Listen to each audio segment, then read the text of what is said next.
Tata motors last 6 மந்த்தில் 24% fall ஆகிருக்கு. Last 1 மந்தில் 8% ஃபால் ஆகிருக்கு.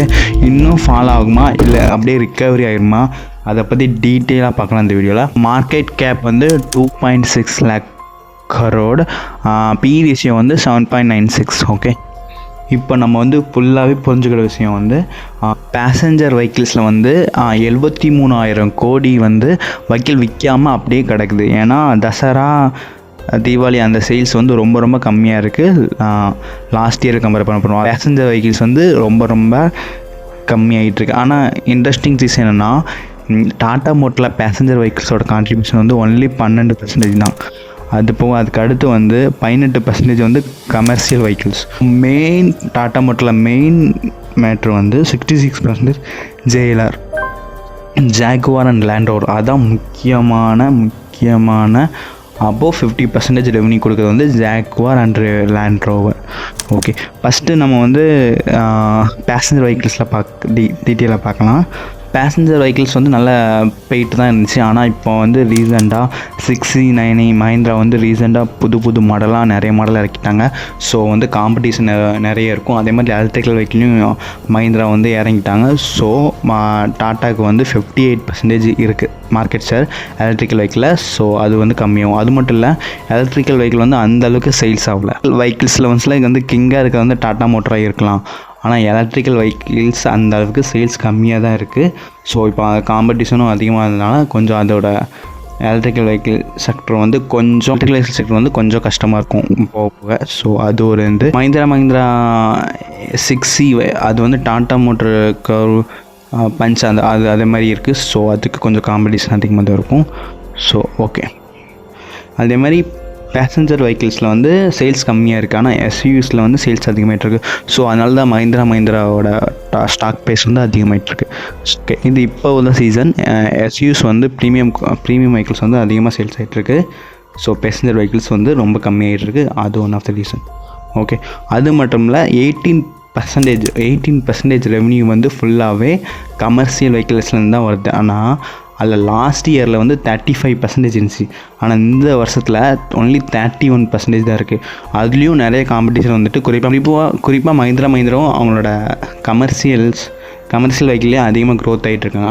டாட்டா மோட்டார் கமர்ஷியல் வெஹிக்கிள்ஸில் 4% கம்மியாகிட்டு லாஸ்ட் இயரை கம்பேர் பண்ண போகிறோம். அதே மாதிரி முக்கியமானது 66% ஜாகுவார் அண்ட் லேண்ட் ரோவர். அதான் ரொம்ப முக்கியம். நீங்கள் டாட்டா மோட்டர்ஸில் இன்வெஸ்ட் பண்ணிங்கன்னா குறிப்பாக நீங்கள் பார்க்க வேண்டியது Jaguar and Land Rover. Okay, JLRோட சேல்ஸ் எவ்வளோ இருக்குன்னு தான் பார்க்கணும்.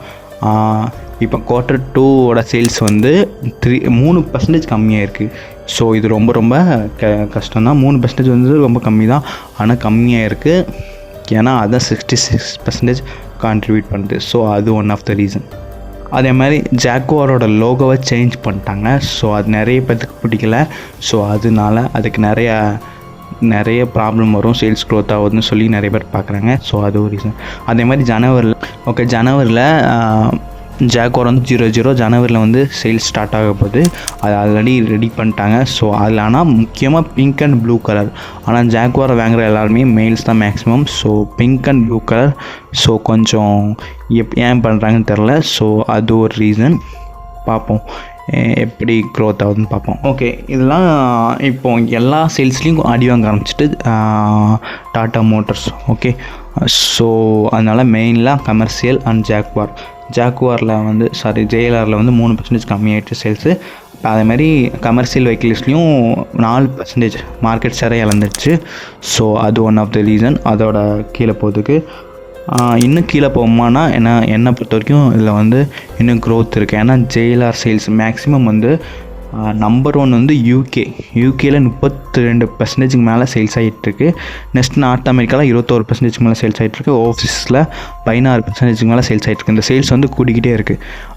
சைனா யூரோப்பில் மட்டும் கம்மியாகிட்டே இருக்குது. சைனாவில் 9%, யூரோப்பில் 2% ஃபுல்லாக டவுன் ஆகிட்டுருக்கு.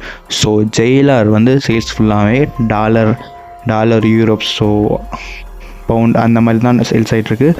ஸோ இப்போ வந்து ரூபாயோட வேல்யூ வந்து கம்மியாகிட்டுருக்கு. ஸோ அதனால் நல்ல பெனிஃபிட் வரும் ஓவராலாக. ஓகே, இப்போ வந்து பெஸ்ட்டு ப்ராடக்ட்னால் இந்தியாவிலேருந்து வெளியே போடுற வெளியே நல்ல சேல்ஸாக ப்ராடக்ட் வைஸ் பார்க்க போகிறோம். ஒன் ஆஃப் தி ப்ராடக்ட் வந்து ஜாக்வார் அண்ட் லேண்ட் ரோவர் தான். ஸோ அது இந்தியன் கம்பெனிங்களுக்கு கொஞ்சம் பெருமையாக இருக்குது. ஸோ எனக்கு தெரிஞ்சு ஃப்யூச்சரில் நல்ல க்ரோத் வரும் Jaguar and Land rover. So okay பார்க்கலாம். ஆனால் இப்போ ஜனவரியில் எவ்வளோ சேல்ஸ் ஆகுதுன்னு பார்க்கணும். ஜாக்வார் புதுசாக லான்ச் பண்ணுறதுல. ஸோ சேல்ஸ் நல்லா இருந்துச்சுன்னா கண்டிப்பாக க்ரோத் இருக்கும். Okay yes. அதே சமயம் வந்து ஃபஸ்ட்டு வந்து பேசஞ்சர் வெஹிக்கிள்ஸில் 6% தான் இருந்துச்சு டாட்டா மோட்டரோட கான்ட்ரிபியூஷன். இப்போ வந்து 12% கூடியிருக்கு. ஸோ இன்னும் போக போக கொஞ்சம் அதிகமாச்சுன்னா டாட்டா மோட்டரோட க்ரோத் கண்டிப்பாக நிப்பாட்ட முடியாது. ஸோ க்ரோத் அதிகமாக இருக்கும். பார்க்கலாம் எப்படி போகுதுன்னு. ஓகே, தேங்க்யூ ஃபார் வாட்சிங். இந்த வீடியோ பிடிச்சிருந்தால் லைக், சப்ஸ்கிரைப் பண்ணிக்கோங்க. தேங்க்யூ.